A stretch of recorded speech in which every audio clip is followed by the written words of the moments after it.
Que estos hermanos en esta congregación estaban pasando. Esa situación espiritual que estaba trayendo a ellos, a sus vidas, todas esas dudas con respecto a Cristo y a la fe que ellos habían abrazado ahora. Y que estaba haciendo en muchos pensar en darle la espalda al Señor Jesucristo. Y lo que estaba causando todas esas dudas y todos esos pensamientos era la gran persecución y el gran sufrimiento que estaban experimentando estos hermanos. Ellos lo estaban perdiendo todo por causa de Cristo. Sus familiares, sus amigos los estaban rechazando. Eran objeto de burlas y chismes por parte del mundo. Pero también muchos de ellos estaban siendo atacados físicamente y echados en las cárceles por ser cristianos. Satanás estaba haciendo todo lo posible, en este caso por medio de la fuerza, para convencer a estos hermanos que Cristo y el camino que él había delimitado y trazado para su pueblo no valían la pena. ¿Para qué sufrir? ¿Para qué sufrir? Mejor denle la espalda a Cristo. Ya no habrá tanto sufrimiento y dolor. Serían aceptados ahora por el mundo. Sus familiares los podrían volver a aceptar, sus amigos. Ya no se burlarían de ustedes. ¿Para qué siguen a Cristo? Y muchos, como ya hemos dicho, ya habían caído en esa trampa de Satanás y ya habían apostatado de la fe. Y entender esta situación particular de esta congregación es importante, porque lo que nosotros no debemos olvidar es que ese es el mismo propósito de Satanás para nosotros hoy en día. Evidentemente en nuestras latitudes, en nuestro país, Satanás no lo está haciendo por medio de una persecución como lo estaba haciendo o como lo hizo en el primer siglo. Pero lo está haciendo de una manera mucho más sutil y quizás mucho más peligrosa, seduciendo a los creyentes con el mundo. Y lo más terrible es que ya muchos han caído. Muchos que se dicen cristianos han caído ante las seducciones de Satanás. Conocemos o escuchamos de iglesias en Costa Rica que han aceptado ya el homosexualismo como un estilo de vida normal dentro del cristianismo. Conocemos iglesias en nuestro país que han aceptado como una parte natural de la juventud el sexo prematrimonial y enseñan eso a sus congregaciones. Iglesias que han ido al mundo, a la psicología, para modelar cómo es que el cristiano debe vivir en lugar de ir a la Biblia. O cristianos que están convencidos de que no importa cómo vistamos, ni cómo hablemos, no importa cómo pensemos, que no importa lo que veamos en televisión o lo que veamos en el cine, no importa cómo nos comportemos en nuestros noviazgos, mientras usted diga que ama a Cristo y que Cristo es su Señor, todo está bien. No importa cómo viva su vida, mientras usted diga que Cristo es su Señor, tranquilo. El pecado no importa tanto, no es tan grave, no es tan grave. El domingo puede ser un día como todos los demás. Si nosotros como creyentes queremos pararnos firmes en nuestra fe, debemos comprender que el fin de Satanás es engañarnos a nosotros los creyentes, haciéndonos creer que el mundo es mejor, haciéndonos creer que el camino del mundo es mejor, y que Cristo y la manera de vida que Él ha dispuesto para su pueblo no es algo tan importante ni tan bueno. Eso es lo que debemos reconocer, tener siempre presentes. El deseo de Satanás es que no sigamos la admonición de Pablo. Ya no andéis como los otros gentiles, sino más bien que anden como los otros gentiles, que anden como el mundo. Ese es su deseo para nosotros. Su meta es que los cristianos vivamos y pensemos como el mundo. Que le digamos bueno a lo malo y malo a lo bueno. Que no veamos el pecado con la gravedad con la que lo deberíamos ver. Y tristemente, muchos que afirman ser cristianos ya han apostatado de la fe sin haber dejado de asistir a una iglesia, sin haber dejado de cantar himnos, sin haber dejado de leer ocasionalmente sus Biblias. ¿Por qué? porque ya se han rendido ante el mundo como su Señor. El mundo los ha atrapado, los ha seducido, es quien los guía, es quien dirige su manera de pensar y es para muchos ahora encubiertamente su amo. Ahora ya pecan sin pesar. Y como decía el pastor Alex ahora en la mañana, y esto ha ocurrido poco a poco. Y la relevancia de esta carta para nosotros es que así como Satanás persiguió a esta congregación en el primer siglo, así mismo nos está persiguiendo a nosotros. Sus métodos podrán ser diferentes, pero su fin es el mismo. Ahora, la otra cosa que no debemos olvidar cuando estudiamos Hebreos es el arma que el autor le dio a esta congregación para luchar y mantenerse firme en esa profesión de fe. Y es importante recordarlo porque es la misma arma que nos es dejada a nosotros los creyentes 2000 años después para luchar contra el mundo, contra Satanás y sus seducciones para con nosotros. En 1652 el puritano Thomas Brooks escribió un pequeño tratado llamado Remedios Preciosos contra las artimañas del diablo. Y en la introducción de ese libro Brooks dice: Satanás es el enemigo de Cristo y de todos sus discípulos. Satanás quiere desviarlos de la voluntad de Dios y que se alejen de Él. En su intento, Satanás es muy sutil. Desea que los creyentes sean seducidos sin que ellos se den cuenta. Quiere que pequen, pero no quiere que crean o que sientan que están pecando. Y el libro trata de las herramientas que el autor considera son necesarias para luchar contra Satanás y evitar así ser seducidos por el mundo. En la misma introducción, Brooks dice: hay 4 asuntos. Si usted quiere pelear, mantenerse firme en su fe, hay 4 asuntos acerca de los cuales los creyentes deben aprender. Deben aprender de nuestro Señor Jesucristo, acerca de la Biblia, acerca de sí mismos y acerca de la astucia de Satanás en sus intentos para alejarlos de Dios. Y les menciono este libro de Brooks porque una de esas armas es las que el autor nos deja a nosotros los creyentes en el primer siglo y ahora, para mantenernos firmes en nuestra profesión de fe, para no darle la espalda a nuestro Señor Jesucristo, para no volvernos al mundo y por el contrario, para luchar contra las artimañas de Satanás. El mundo desea atraerlos, es lo que les dice el autor a estos hermanos. Desea que vuelvan a Él, pero manténganse firmes y yo estoy ahora para decirles cómo. Eso es lo que el autor les dice. Y en nuestro texto, la exhortación del autor la encontramos en el versículo 1. Él les dice: considerad al apóstol y sumo sacerdote de nuestra profesión, Cristo Jesús. ¿Cómo debían estos hermanos luchar? ¿Cómo debían resistir al mundo? ¿Cómo debían evitar ser seducidos por Satanás para que le dieran la espalda al Señor y prefirieran al mundo? He aquí la manera: considerando. Esa es el arma de todo creyente en su lucha contra Satanás. Y lo que tenemos ahí no es un consejo. El autor no está aconsejándole a estos hermanos: bueno, si ustedes quieren, consideren a Jesús. En el original ese verbo se encuentra en imperativo, es una orden, es un mandato. El autor, inspirado por el Espíritu Santo, está ordenándole a esta congregación a que consideren al Señor Jesucristo.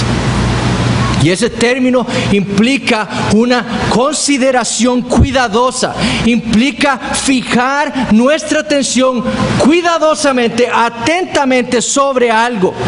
Implica usar nuestro tiempo, nuestro esfuerzo en meditar en algún asunto. Y lo que el autor desea es que estos hermanos, en medio del sufrimiento, en medio de la persecución, en medio de la presión del mundo para que abandonen a Cristo, fijen su atención cuidadosamente en Jesús. Noten cómo el autor inicia esa sección en Hebreos. Por tanto, dice, sabiendo que Jesús, sabiendo sus perfecciones, lo que les acabo de hablar acerca de Él, lo que dice el Antiguo Testamento acerca del Señor Jesús, el Dios hombre, habiendo escuchado sus perfecciones, ustedes deben considerarlo a Él. Deben fijar su atención solamente en Él. Solo haciendo eso podrían sobrevivir todos los ataques de Satanás, todas sus seducciones, todas sus artimañas en su contra.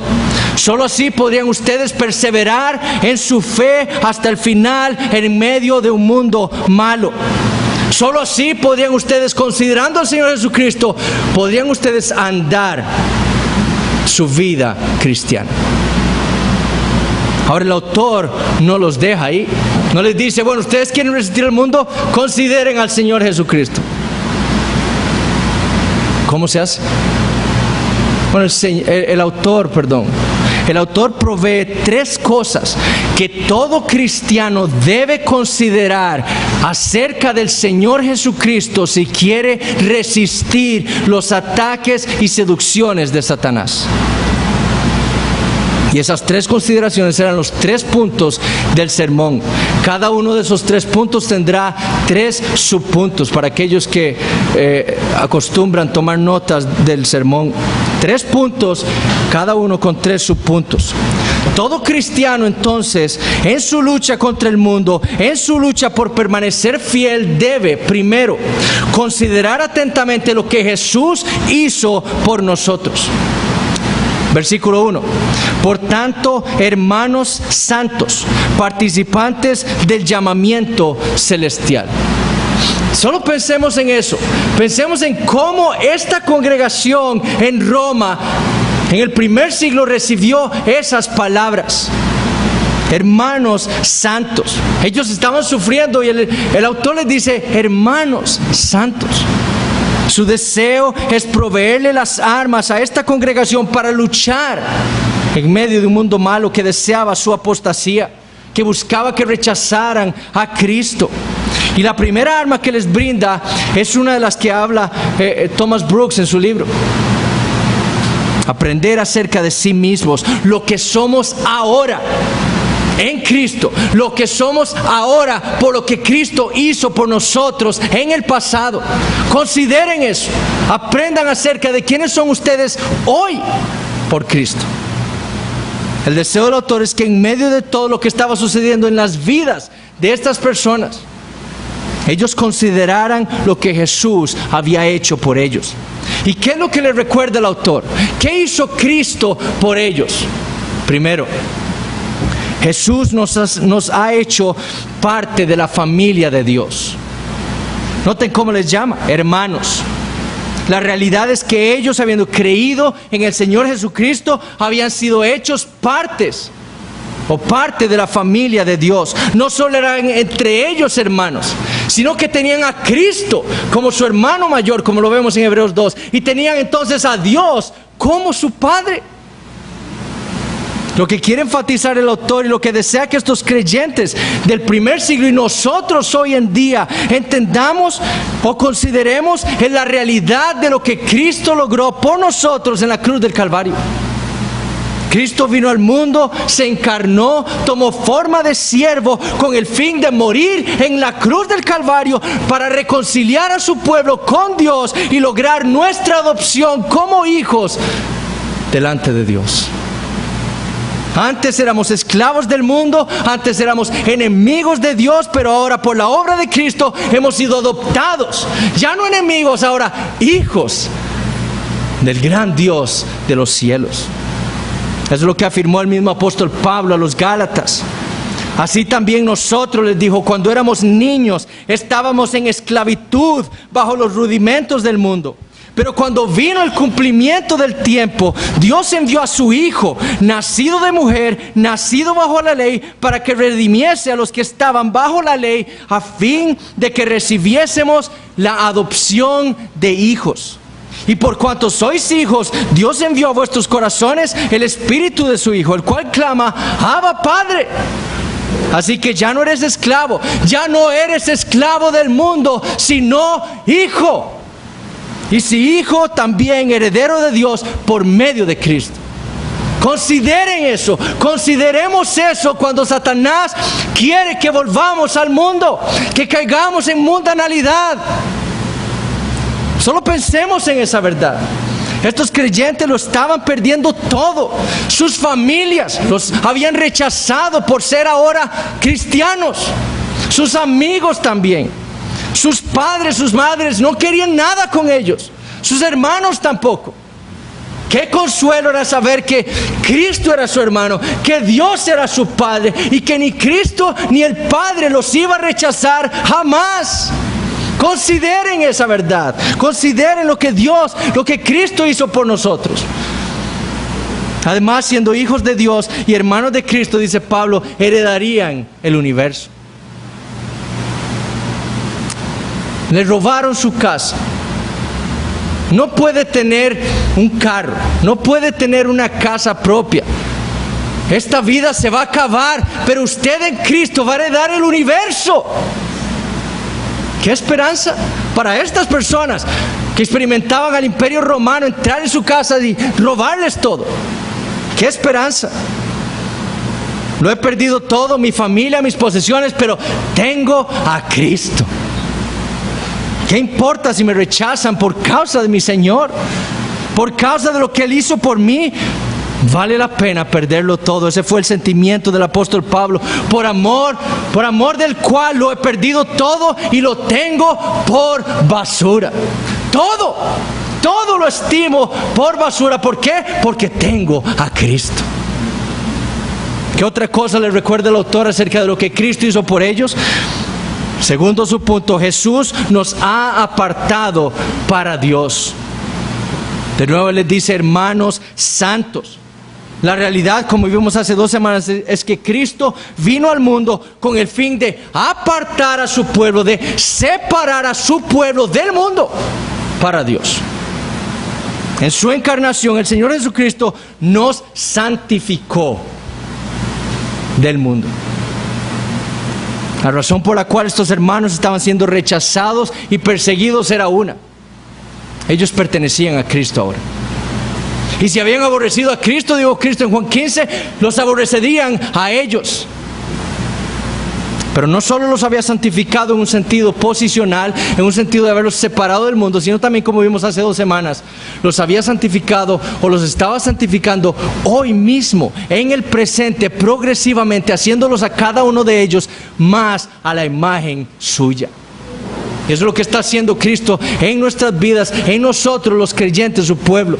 No solo nos ha sacado del mundo y nos ha apartado para Dios como un pueblo especial, sino que Él mismo está obrando en nosotros, sacando el mundo de nuestro corazón para hacernos más a su imagen. Recordar lo que Cristo logró por nosotros es una de nuestras armas para luchar contra Satanás y las seducciones del mundo. Si yo pienso en lo que Cristo hizo por mí en la cruz del Calvario, sus logros por mí, en su vida perfecta, en su muerte en la cruz, ¿cómo me voy yo a dejar seducir por el mundo? ¿Cómo voy a pecar contra mi Señor? Pero también debemos recordar que Jesús nos ha hecho participantes del llamamiento celestial. Estos hermanos podían estar sufriendo aquí en la tierra. Nosotros mismos podemos estar sufriendo aquí los ataques de Satanás, las seducciones del mundo. Pero ellos tenían que considerar cuidadosamente que Cristo había hecho de ellos partícipes, o los había hecho a ellos partícipes del llamamiento celestial. Ellos habían sido hechos partícipes del reposo eterno de Dios, de todas las bendiciones de Dios en Cristo. Por lo tanto, ¿qué importaba si al final de cuentas ellos estaban sufriendo aquí? El futuro es la esperanza.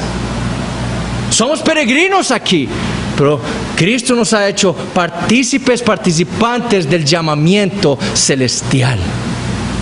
El deseo del autor es que estos creyentes y nosotros hoy, considerando lo que el Señor Jesús ha hecho por nosotros, no nos demos por vencidos en nuestra lucha contra Satanás, en nuestra lucha contra el mundo, en nuestra lucha contra nuestra propia carne. No se dé por vencido. Cristo lo ha hecho usted partícipe del llamamiento celestial. Hay una esperanza. Siga luchando.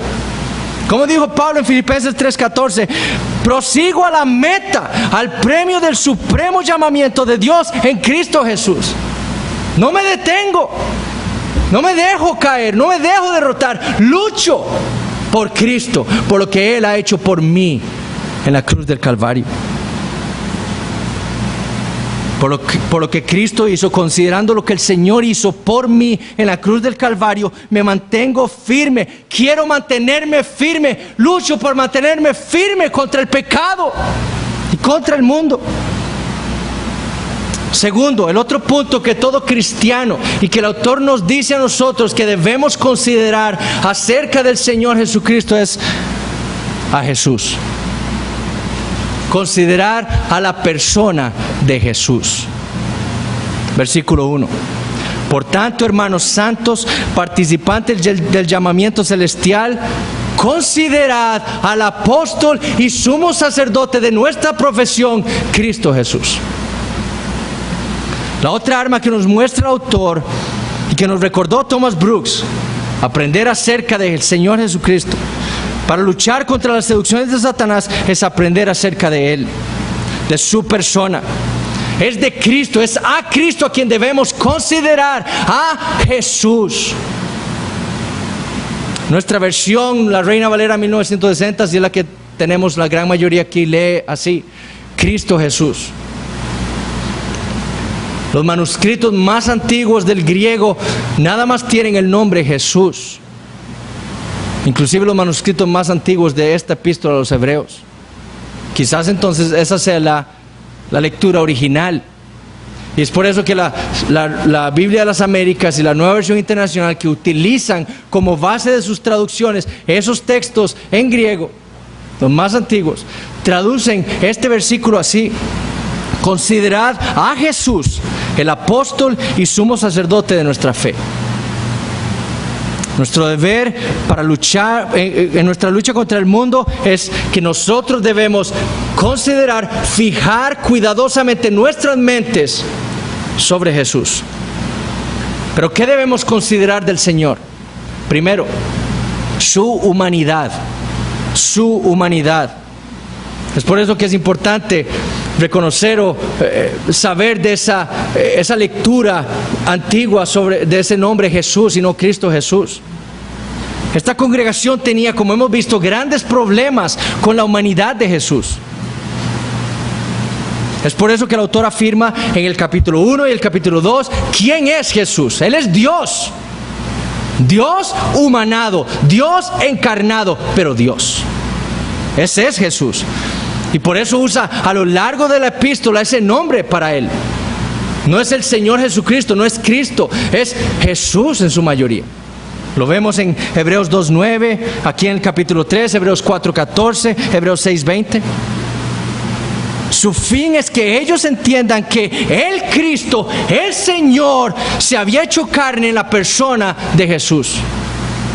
Ellos debían considerar cuidadosamente que Dios había venido a habitar entre nosotros y que había sufrido en el mundo por nosotros, había orado por nosotros, había muerto por nosotros, que por su humanidad ahora no se entiende y es así capaz de socorrernos a nosotros que estamos viviendo en este presente momento las tentaciones y los ataques del mundo.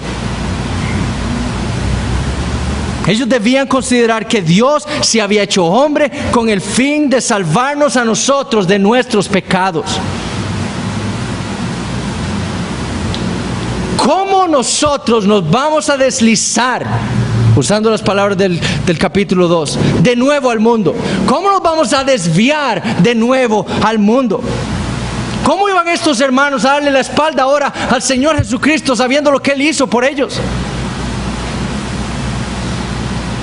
Él dejó su gloria en los cielos, la gloria que tenía en la eternidad, se despojó de todo y vino al mundo para salvarnos. Usted, hermano, quiere luchar contra el pecado, quiere luchar contra las seducciones del mundo, de Satanás, contra sus artimañas. Quiere luchar cuando Satanás está susurrándole al oído: vuelva al mundo. ¿No ve qué lindo? Todo el mundo lo hace. Viva su vida como usted quiere. No tenga tantas restricciones que Dios le pone en sus vidas. Disfrútela. ¿Quiere luchar usted contra esos engaños? Considere lo que Cristo hizo por usted al encarnarse. Considere la encarnación del Señor Jesucristo. Considere lo que Él hizo para venir al mundo, para rescatarlo a usted, para sacarlo del mundo. Segundo, debemos considerar su apostolado. Esta es la única vez en el Nuevo Testamento en donde se le llama explícitamente a Jesús apóstol. Sin embargo, esa enseñanza está en todo el Nuevo Testamento. Lo que el autor desea explicar a estos creyentes del primer siglo es que Jesús es el mensajero de Dios. Eso es lo que significa ese término apóstolos en el griego. Aquel que ha sido enviado, que es enviado.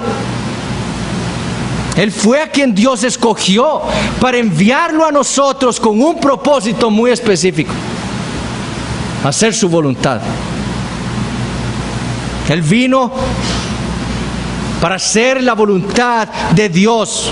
En Juan 6, versículos 37 al 40, el Señor le dice esto a sus enemigos: todo lo que el Padre me da, vendrá a mí, y al que a mí viene, no le echo fuera, porque he descendido del cielo no para hacer mi voluntad, sino la voluntad del que me envió. Y esta es la voluntad del Padre, el que me envió, que de todo lo que me diere, no pierda yo nada, sino que lo resucite en el día postrero. Y esta es la voluntad del que me ha enviado, que todo aquel que ve al Hijo y cree en Él, tenga vida eterna, y yo le resucitaré en el día postrero. Y en su oración sacerdotal en Juan 17, versículo 18, el Señor afirma de nuevo su apostolado diciendo: como tú me enviaste al mundo, yo los he enviado a ellos. Estos hermanos debían considerar la realidad de que Dios, de que Cristo Jesús había sido enviado por Dios el Padre con el fin no solo de redimirnos, sino de santificarnos, de hacernos parte de la familia de Dios. Y como afirma en el versículo 6, de hacernos partes de su iglesia. Pero también Él había sido enviado para preservarnos hasta el final. Esa es la voluntad del Padre. Todo lo que el Padre me dio, que todo eso yo lo guarde hasta el final y lo resucite. Si tan solo uno de ese pueblo que el Padre le entregara a sus manos al Hijo, si tan solo uno se perdiera, Cristo no estaría en el cielo.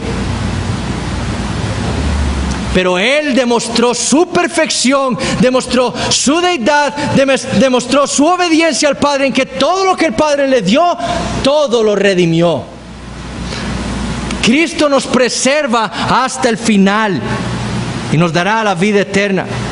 ¿Usted está siendo tentado por Satanás?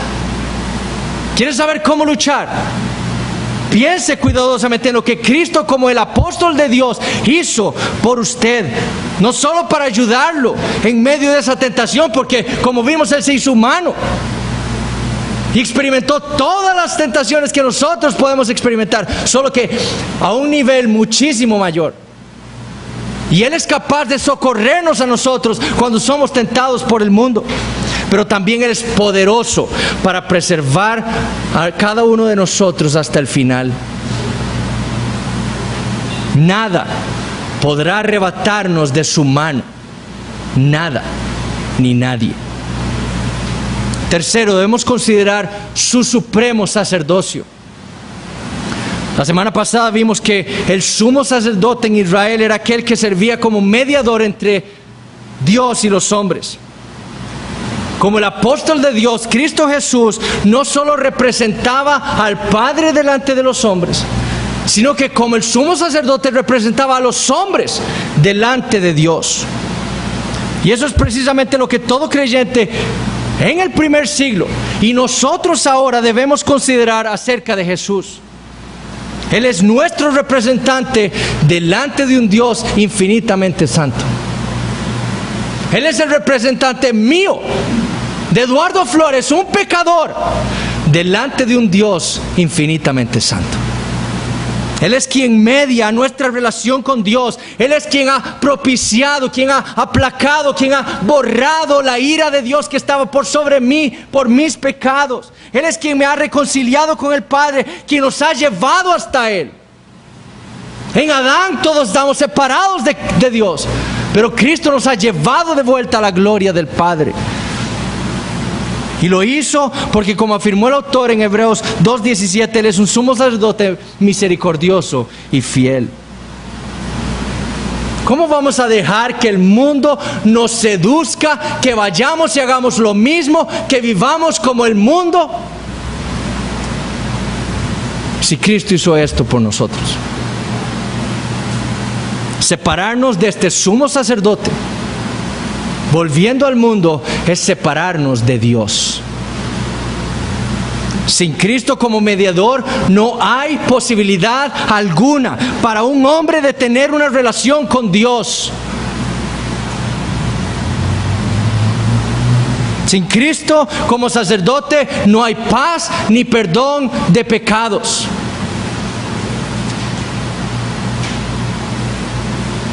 ¿Piensan ustedes, le dice el autor de esta congregación, rechazar a este Jesús?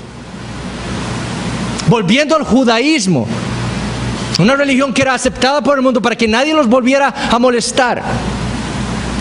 ¿Piensan ustedes separarse de este Cristo? Porque eso implica su separación, su arrancamiento, como dice Pablo en Gálatas, de Dios.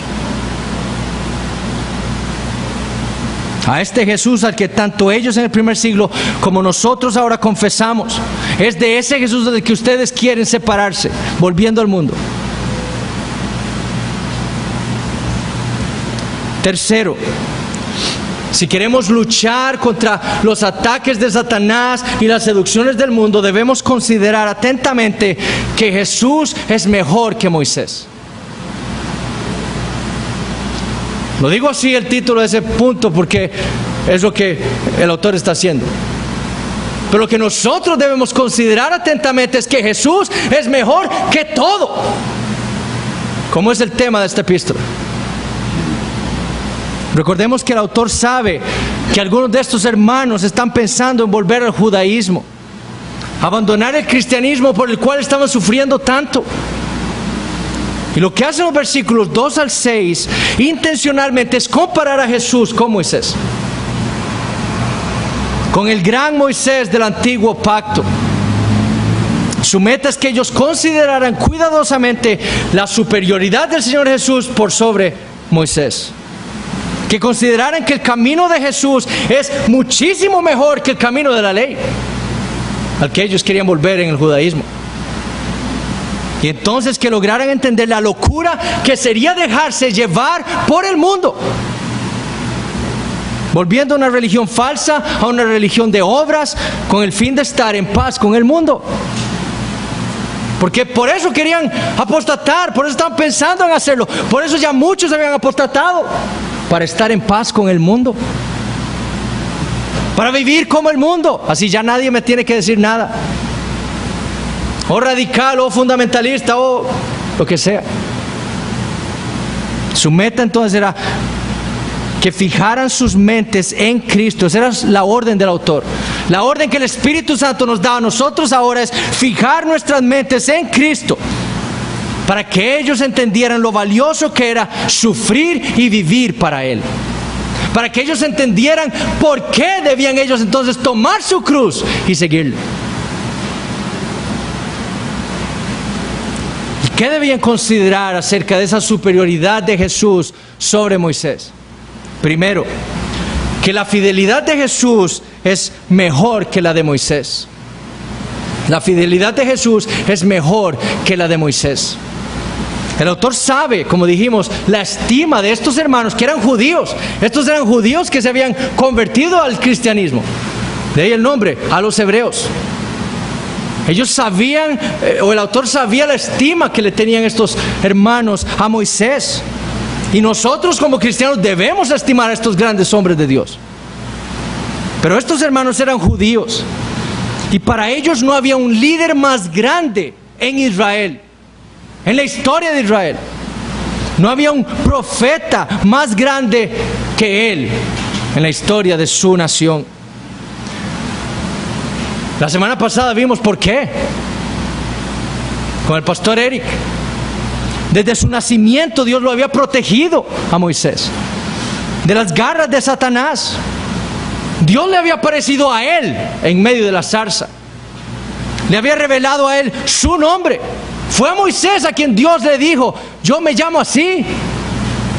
Yo soy el que soy, Jehová. Dios lo había comisionado a Moisés para liberar a su pueblo después de 400 años de esclavitud. Dios había usado a Moisés para demostrarle a los egipcios que solo Él es Jehová. Y lo hizo demostrando la falsedad de todos los ídolos de Egipto. En las plagas, ¿qué creen que está haciendo Dios con las plagas en Egipto? Los egipcios adoraban al dios Sol. Y por medio de Moisés, Dios trae oscuridad a la tierra para decir a los egipcios: yo soy el Dios que controla el sol. Los egipcios adoraban el río Nilo, y por medio de Moisés Dios lo convirtió en sangre. Yo soy el que controlo el río Nilo. Yo soy el único Dios. Faraón mismo era un dios para los egipcios. ¿Cuál fue la última plaga? Por medio de Moisés mató a todos los primogénitos, inclusive al que iba a ser un dios en Egipcio, al primogénito de Faraón, para demostrarle al egipcio que solamente él es Dios. Y uno por uno fue Dios por cada dios de Egipto para destruirlo y demostrarle quién era él. Dios usó a Moisés para partir el mar Rojo en dos, para que pasara a su pueblo. Usó a Moisés para darle de beber agua a su pueblo, para darle alimento. Dios habló con Moisés cara a cara como nunca lo hizo con ningún otro hombre. Y le dio a él su ley. Y Moisés escribió el Pentateuco. ¿Ven por qué estimaban tanto a Moisés? Un día Miriam, la hermana, y Aarón quisieron rebelarse contra el liderazgo de Moisés. Y Dios vino a ellos y les dijo: oíd ahora mis palabras. Cuando haya entre vosotros profeta de Jehová, le apareceré en visión. Cuando aparezca un profeta, yo le voy a aparecer a él, pero en visión nada más. En sueños hablaré con él. No así con mi siervo Moisés, que es fiel en toda mi casa. Escuchen las palabras del autor aquí en Hebreos. Cara a cara hablaré con él, y claramente, y no por figuras, y verá la apariencia de Jehová. ¿Por qué pues no tuvisteis temor de hablar contra mi siervo Moisés? Y la hermana de Moisés termina con lepra por este gran pecado en contra de este gran siervo de Dios. Pero lo primero que hace el autor en esta epístola es afirmar la fidelidad de Moisés. Versículo 2, el cual, hablando de Jesús, es fiel al que le constituyó, como también lo fue Moisés en toda la casa de Dios. Y lo vuelve a repetir en el versículo 5. Y Moisés, a la verdad, fue fiel en toda la casa de Dios. Su meta, la meta del autor, no es denigrar a Moisés. Él entiende la estima que ellos le tienen, sino es testificar de su fidelidad y de lo que Dios hizo por medio de él. Sin embargo, a pesar de que Moisés había sido un gran instrumento en las manos de Dios, Moisés no fue perfectamente fiel. Él era un pecador como todos nosotros. Él había sido redimido, comprado de Egipto por Dios como el resto de Israel. Pero por haber pecado contra Dios, por no haber sido perfectamente fiel a Dios, él no pudo cumplir con la misión que Dios le había dado a él: meter a su pueblo, sacarlo de Egipto y meterlo en la tierra prometida. Y él murió viendo de lejos la tierra prometida, por no haberle sido perfectamente fiel a Dios. Pero si nosotros consideráramos atentamente al Señor Jesucristo y el testimonio que se nos da de Él en la Escritura, nos daremos cuenta que Él fue muy diferente a Moisés. Él fue un instrumento de Dios, fue el apóstol de Dios. Sin embargo, cuando lo comparamos con Moisés, Jesús fue perfectamente fiel al que lo envió. Él hizo su voluntad. En Juan 17:4 el Señor dijo: yo te he glorificado en la tierra, he acabado la obra que me diste que hiciese. Dios había comisionado a Moisés para sacar a Israel y meterlo en la tierra prometida, pero por causa de su pecado no fue él quien lo hizo, fue Josué. Pero Jesús, habiendo sido perfectamente fiel a Dios, Él terminó lo que Dios lo encomendó a hacer.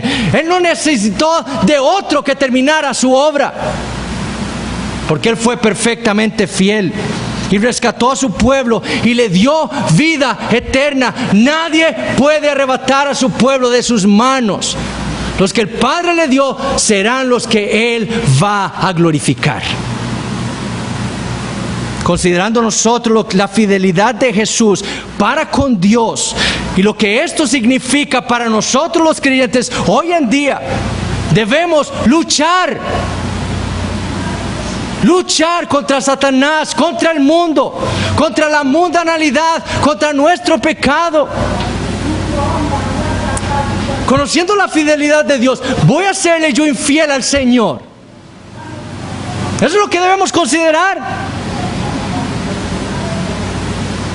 Considerando nosotros lo que hizo Cristo, siéndole fiel a su Padre por nosotros, ¿vamos nosotros a ser infiel a Él? Jamás. No se dejen seducir por el mundo. La fidelidad de Cristo debe servirnos a nosotros para luchar contra Satanás y las seducciones del mundo. Segundo, debemos considerar la superioridad de Jesús sobre Moisés, en que la gloria de Jesús es mayor que la de Moisés. Versículos 3 y 4. Porque de tanto mayor gloria que Moisés es estimado digno Jesús, cuanto tiene mayor honra que la casa el que la hizo. Porque toda casa es hecha por alguno, pero el que hizo todas las cosas es Dios. Varias cosas debemos notar de estos dos versículos. Primero, la casa de la que habla el autor aquí no es otra que la iglesia, el pueblo de Dios. Segundo, debemos volver a captar esa enseñanza que recalca el autor en estos 3 capítulos. Su meta es enfatizar la deidad de Jesús. Noten cómo lo dice. Jesús tiene más gloria que Moisés, porque el constructor de una casa tiene más gloria que la casa, ¿cierto? Noten cómo lo dice en el versículo 4. Pero el que hizo todas las cosas es Dios. Jesús tiene más gloria que Moisés, porque Jesús construyó la casa. Por lo tanto, el constructor tiene más gloria que la casa. Pero dice en el versículo 4, pero el que hizo todas las cosas, incluyendo la casa, es Dios. El autor está enfatizando la deidad del Señor Jesucristo. Por eso es que su gloria es infinitamente mayor o mejor que la de Moisés. Jesús, afirma el autor, es quien construyó la casa. Es de Él su casa. El Nuevo Testamento registra las siguientes palabras del Señor Jesús. En el Antiguo Testamento Dios dice por medio del profeta Isaías acerca de Israel, el pueblo de Israel: todos los llamados de mi nombre para gloria mía los he creado. Jehová creó a Israel, los formé y los hice. El Nuevo Testamento dice esto Jesús: y yo también te digo que tú eres Pedro, y sobre esta roca edificaré, construiré, crearé, levantaré mi iglesia. Él es Dios, el Jehová del Antiguo Testamento. Si Cristo es Dios y Él es quien construye su casa, su iglesia, entonces Él es mejor que Moisés, infinitamente mejor que Moisés. Moisés, a diferencia de Jesús, es parte de la casa. ¿Entienden eso? Moisés es parte de la casa que Jesús construyó. Jesús es su constructor. Por lo tanto, es mayor la gloria de Jesús que la de Moisés. Volver entonces a Moisés significaba volver ¿a qué? A un hombre. Desechar a Jesús era desechar ¿a quién? A Dios. ¿Van ustedes, congregación en Roma del primer siglo, a volverse al mundo? ¿Van ustedes, hermanos, nosotros aquí en el año 2014, a dejarnos seducir por el mundo para volver a Él, para rechazar a Cristo, sabiendo quién es Él? Tercero, debemos considerar que la dignidad de Jesús es mayor que la de Moisés. Moisés fue fiel en toda la casa de Dios. Él fue un instrumento útil, como dijimos, en las manos de Dios para la edificación de su pueblo. Pero lo hizo, como dice el versículo 5, siendo un siervo. Y Moisés, a la verdad, fue fiel en toda la casa de Dios. Y noten cómo dice el autor, como siervo. No se les olviden a ustedes quién es realmente Moisés, judíos, o ex judíos, o judíos por descendencia nada más. Él era un siervo en la casa de Dios. Era un esclavo. Él había sido comprado por Dios. Un siervo fiel, un siervo útil, pero al final de cuentas un siervo de Dios. Lo que hacía Jesús muchísimo mejor que Moisés es que Jesús fue fiel sobre su casa. Versículo 6, como hijo. Jesús no vino a construir el pueblo de Dios como un mero siervo de Dios, sino como su hijo unigénito. Y si Él era el Hijo de Dios, entonces, como vimos en el capítulo 1, Él es Dios mismo. Y dignísimo entonces de toda honra y de toda gloria, como cantamos ahora hace un rato. Digno de nuestra sumisión, digno de nuestra adoración, digno de nuestra obediencia. Él es digno. El rol de Moisés era simplemente en la casa de Dios testificar, como dice el versículo 5, de lo que se iba a decir. ¿Qué está diciendo el autor? El rol de Moisés en la casa de Dios era simplemente dar testimonio acerca de Jesús, acerca del Mesías que vendría, acerca de la simiente de la mujer que vendría a destruir a Satanás y a rescatar a su pueblo. Jesús le dijo a los fariseos, porque si creyeres a Moisés, me creerías a mí, porque de mí escribió él. El rol de Moisés era dar testimonio acerca de Jesús. Y ustedes, congregación del primer siglo, y ustedes, hermanos del año 2014, piensan desechar de aquel de quien escribió y dio testimonio el gran Moisés. ¿Cómo nosotros nos vamos a volver al mundo si Dios, mis hermanos, ha dado testimonio por el medio del Espíritu Santo en su palabra a nuestros corazones que Jesús es Dios, que Él es nuestro Señor, que Él es digno de nuestra alabanza y nuestra adoración? Hermanos, la realidad es que nosotros, al igual que estos creyentes en el primer siglo, estamos sufriendo los ataques de Satanás. Todos nosotros a diario experimentamos esos ataques, esos deseos de Satanás de que volvamos al mundo, de que aceptemos el camino del mundo, para que le seamos infieles al Señor. Pero la realidad que nos muestra el Evangelio es que si volver o no al mundo dependiera de nosotros, todos estaríamos perdidos. Si serle fiel al Señor o no depende de mí, yo estaría perdido. Eso es lo que el Evangelio me dice. Somos tan débiles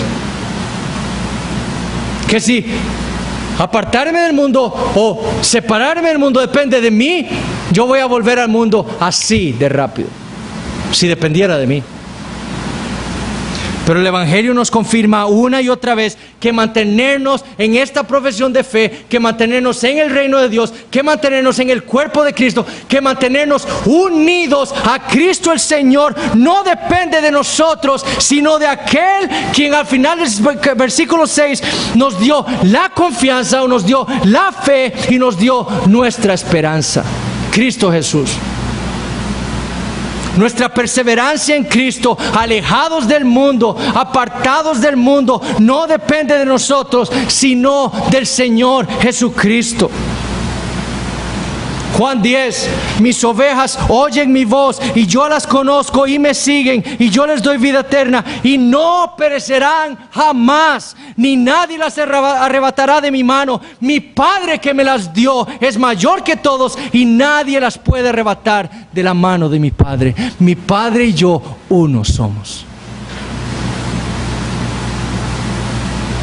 Pero aún así, hermanos, a pesar de que nadie, ni Satanás, y Él lo sabe, no puede arrebatarnos de las manos de nuestro Señor, la meta de Satanás para con nosotros sigue siendo la misma: que caigamos y que seamos seducidos por el mundo y que pequemos contra nuestro Señor, contra este Señor y lo que Él hizo por nosotros, que nos comportemos igual que el mundo, que vivamos como el mundo, que vistamos igual que el mundo, que hablemos igual que el mundo, que nos comportemos igual que el mundo, que nuestros noviazgos y nuestros matrimonios sean iguales que el mundo.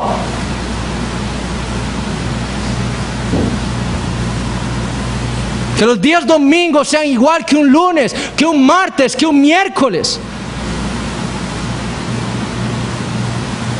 Hermanos, ya hay iglesias. Yo conozco de una iglesia en Costa Rica que profesa ser cristiana y que han abrazado el homosexualismo. Conozco una iglesia en nuestro país que le enseña a su congregación que el sexo fuera del matrimonio o prematrimonial está bien. Como decía el pastor Alex, es que si son los jóvenes, tienen que experimentar. Una iglesia, un pastor diciéndole eso a la congregación, según él, en la autoridad de Cristo.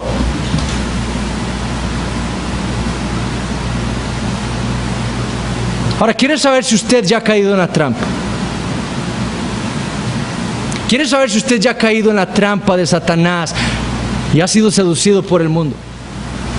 Póngase a pensar si alguna vez usted ha dicho esto para responder a alguna pregunta o algo que le han cuestionado acerca de su vida. Es que todo el mundo lo hace. Mamá, papá, como nos decía el pastor Alex ahora, es que todo el mundo hace eso. Todo el mundo ve esas películas. Es que no es algo tan grave.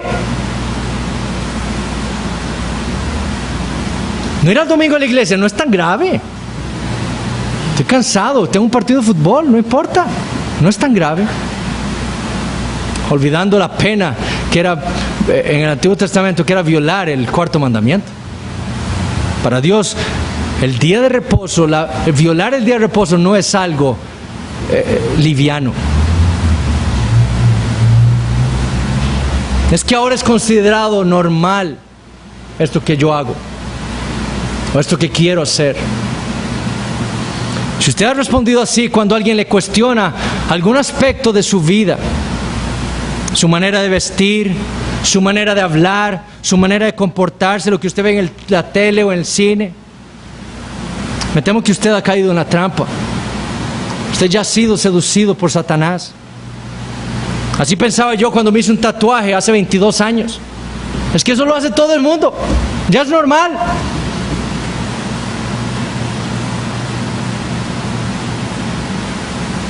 Pero yo pensaba así cuando aún estaba en el mundo. Así es como piensa el mundo. Esa es la manera en que vive el mundo. Todo el mundo lo hace, yo lo hago. Todos experimentamos esas luchas. Todos experimentamos los ataques de Satanás con el deseo de que volvamos al mundo, de que le entreguemos nuestra vida no al Señor sino al mundo, que vivamos para el mundo, que gaste yo 18 horas de mi día diario, o de mi día, para hacer dinero, descuidando a mi familia. Eso es lo que quiere el mundo, que le entregue mi vida a eso, a cualquier otra cosa que no sea el Señor. Y esos ataques los experimentamos todos como creyentes. Pero hermanos, lo que no debemos olvidar es el arma que nos está dejando aquí el Espíritu Santo a nosotros, su pueblo, para luchar. Y es considerar atentamente a nuestro Señor y Salvador Jesucristo. Todos los días de nuestra vida debemos meditar en el Evangelio, en lo que Cristo hizo por nosotros, para rescatarnos, para separarnos del mundo. ¿Sabe usted por qué usted y yo caemos? ¿Quiere saber por qué pecamos? Porque no meditamos, no consideramos lo suficiente, ni con el tiempo suficiente, ni con nuestro esfuerzo suficiente a Cristo. Por eso es. Si nuestra atención estuviera fija en el Señor Jesucristo, yo le puedo apostar a usted que Satanás no la vería tan fácil para hacerlo usted caer. Los cristianos, como le afirmó Pablo a los Efesios, hemos asistido a la escuela de Cristo. En Efesios 4, Pablo dice que nosotros hemos aprendido acerca de Él. A Él hemos oído y por Él hemos sido enseñados. Por lo tanto, si somos estudiantes del Señor, debemos que prestarle atención a Él, a su vida, a su persona. Ese es el arma que, según el autor de esta epístola, tenemos nosotros para luchar y vencer al mundo. Y esto, hermanos, como dije, requiere de nuestro tiempo y de nuestro esfuerzo. Requiere que yo discipline mi cuerpo para cumplir con esas disciplinas espirituales que me van a acercar a mí cada día más al Señor Jesucristo. Disciplinar, como voy yo al gimnasio para mantenerme delgado, para hacer músculos, lo que sea. Así mismo debo yo disciplinar a mi cuerpo y decirle: se para hoy, va a leer la Biblia, va a meditar, va a orar, va a cantarle al Señor. Disciplina. Necesita tiempo y esfuerzo para caminar cada día más de cerca del Señor. Hermanos, nuestra vida no puede andar lejos, no puede ser vivida lejos de nuestro Señor Jesucristo.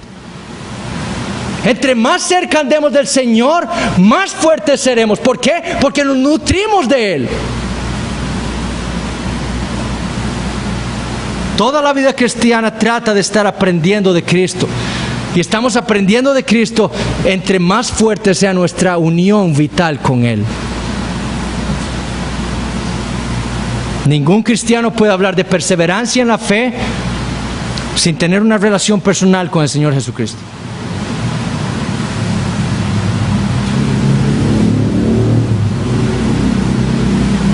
Si hemos caído nosotros en esas seducciones, en esos ataques, ¿qué debemos hacer? Arrepentirnos, hermanos. Pero con esta esperanza, Él está ahí para recibirnos y socorrernos. Esa es la esperanza para todo cristiano. Hemos caído, sí, arrepiéntase y vuelva a ver sus ojos, póngalos otra vez en Jesús, como Pedro en el mar. Se hundió por quitar su mirada de Jesús, pero en cuanto volvió a ver a Jesús, dijo: estoy muriendo.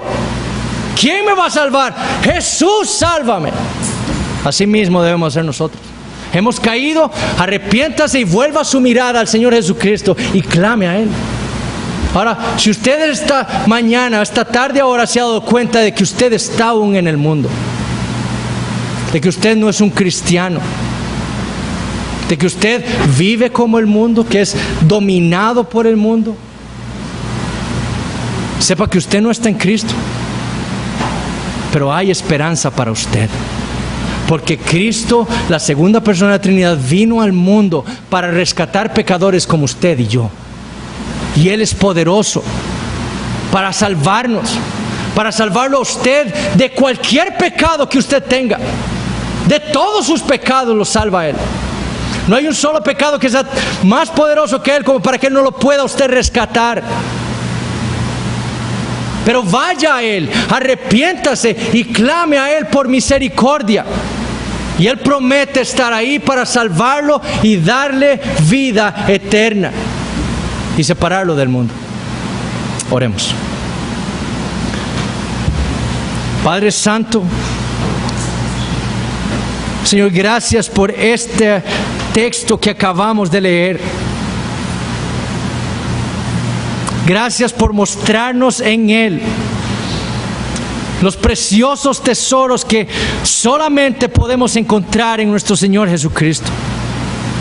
Oh Padre, que esta verdad, que esta realidad obre en nuestros corazones un deseo poderoso de seguir más de cerca al Señor Jesucristo, de luchar por Él, de luchar contra el mundo, luchar contra Satanás, luchar contra nuestra carne, para su gloria. Padre, que tu nombre sea glorificado en cada vez que nosotros luchemos y venzamos al mundo en Cristo Jesús. Que meditemos diariamente en el Evangelio y que tú, Señor, uses tu palabra que ha sido leída y explicada en este momento para traer luz a aquellos que estaban en tinieblas. Que hoy sea su día de salvación y que hoy puedan clamar al Señor Jesucristo como el Salvador, el único Salvador que todo pecador necesita. Y que tú hoy les des vida eterna. Digno es el Cordero de nuestra vida, de nuestra obediencia, de nuestra sumisión y de nuestra adoración. Gracias, Padre, en el nombre de Jesús hemos orado. Amén.